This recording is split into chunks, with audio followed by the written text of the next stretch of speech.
Today marks 32 years since the release from prison after 27 years of former President, late President Nelson Mandela. He walked through the Victor Verster Prison gate in 1990, setting off joyous celebrations worldwide. People have even written books. I remember CNN journalist Charlene Hunter-Gold wrote a book about where she was on that day. Now, in June 1964, he was convicted of sabotage, treason and violent conspiracy, along with several other ANC leaders, and sentenced to life in prison. Mandela spent the first 18 of his 27 years incarcerated at Robben Island. Today, we remember his legacy, his resilience, and what he meant to South Africans and the world at large. And for more on this, we're joined by Sello Hatang. Sello is the CEO of the Nelson Mandela Foundation. A very good morning, and thanks for making the time to speak to us. Good morning. Thank you so much for the opportunity. Retired judge and a former apartheid hero, Albie Sachs, writes that South Africa isn't fair, but people can speak out, and this is in commemorating this day. Would you agree with that? I think we are in a country that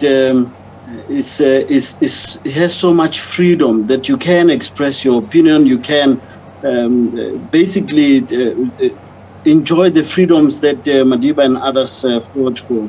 And I agree with the Judge Albie Sachs that we've got a country where you can express yourself freely. I thought maybe I should grab this moment to also remind South Africa and the world that the viewers that today, rather this month, also marks the 31st anniversary of the assassination of Ndade Bheki Mlangeni. And tonight, as part of our commemoration or celebration of this day, we'll be commemorating his passing with his family, because this is part of our unfinished business. Ndade Bheki Mlangeni rather received a parcel bomb, and it was what he thought was a message that was coming from Kobi Kotsie, and he then listened into that only to have the recording explode and killing him on the spot. To his family, we're saying we haven't forgotten Ndade Mlangeni. Some of my colleagues were at his funeral, in fact, and that history is not too far away for us to have forgotten that. In his honor and Madiba's honor, we'll continue to build a world that a country that cares about the vulnerable. It's interesting that you speak about unfinished business, and we've invited our viewers to take part in this conversation, some of them on social media, others are calling in on 084-8133-465, and most of the sentiment is that the corruption in the country has really turned back the gains of this legacy. You know, it's a sad thing to be reflecting on today, where we're looking at this legacy, and I'm reminded of Madiba's notebook. Rather, in fact, it's the transcript of a book he had started writing, which was going to be a sequel to Long Walk to Freedom. Just at the beginning of that, this was what Madiba wrote in 1998, October 1998.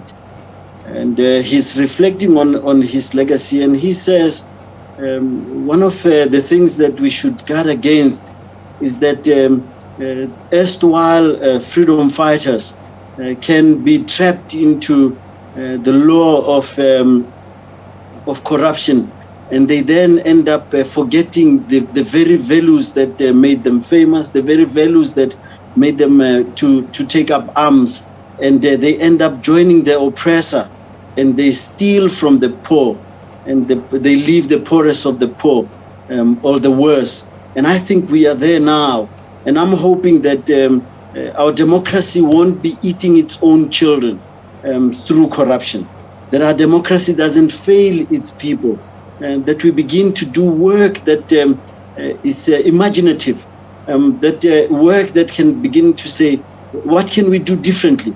To make sure that Ugogo Dlamini, who recently passed away in in Mamelodi, that the remains of her son, who was buried in Angola, are returned to South Africa.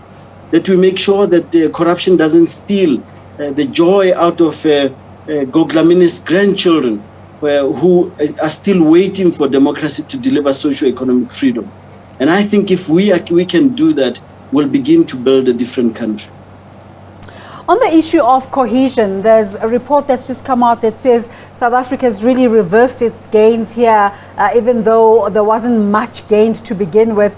The Rainbow Nation, is it a myth?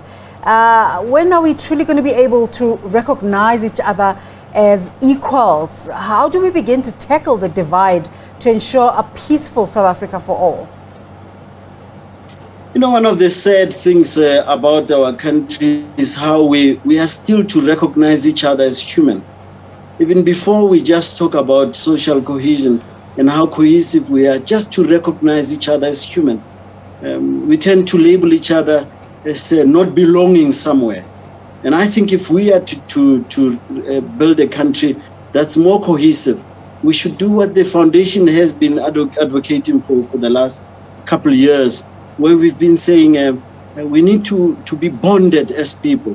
Social bonding means that we acknowledge each other for our humaneness, that I am human and I acknowledge your humanness.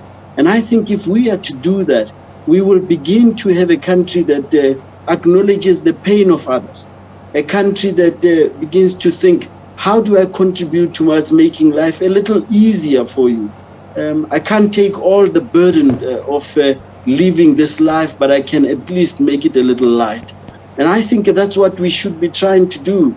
If we could be obsessed by that, it means that Madiba's symbolic getting out of prison will free others from the kind of shackles that they're going through now. The shackles of want, the shackles of not being able to even provide their families the most basic of needs. Today, we will be going with the Colin Mashawana Foundation to Soweto, where we will be helping about at least six, with the Department of Human Settlement, 6 orphans who are running child-headed households. It's that kind of acknowledgement of our humanity, that we say, let's just try to acknowledge that some people have their dignity stripped of them every day. How do we restore that dignity?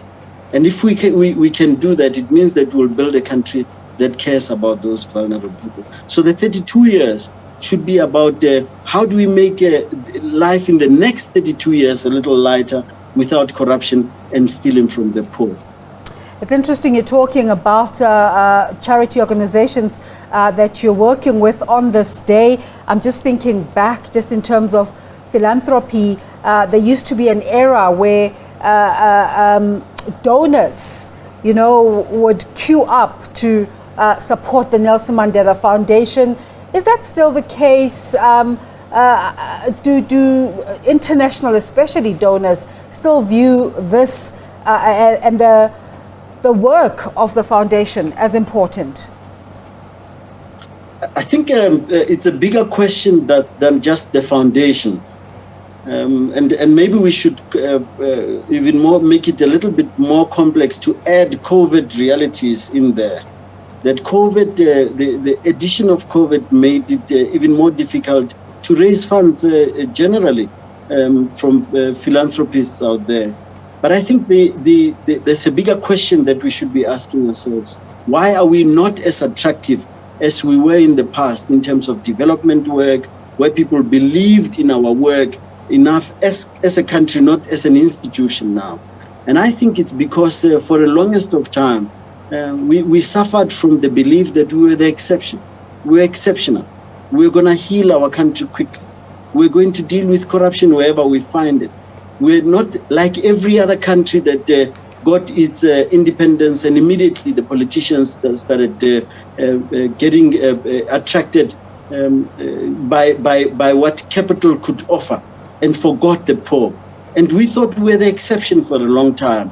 And what's happening now is that that exceptionalism is falling away.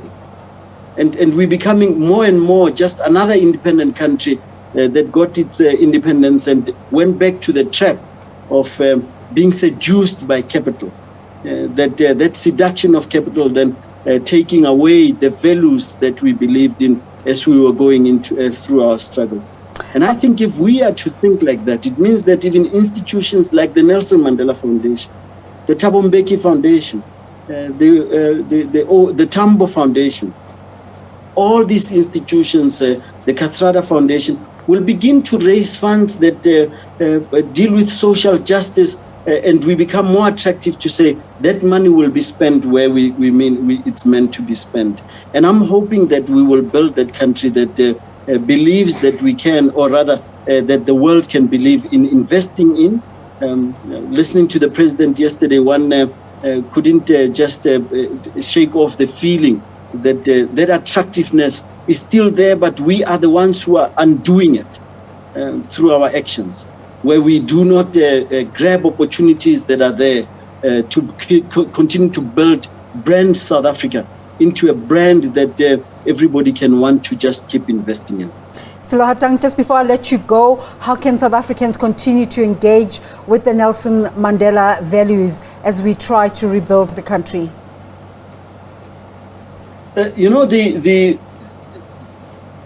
Tonight, in fact, we will be launching the digital platform where we're showcasing more of Madiba's archive, what we have in the archive, from the oldest records that we have, which are his church membership cards, to the speeches he gave, to quotes that you could use on the daily, and stuff that about also to test our knowledge about whether we know about Madiba's legacy, where he was on any given day throughout his 95 years of life.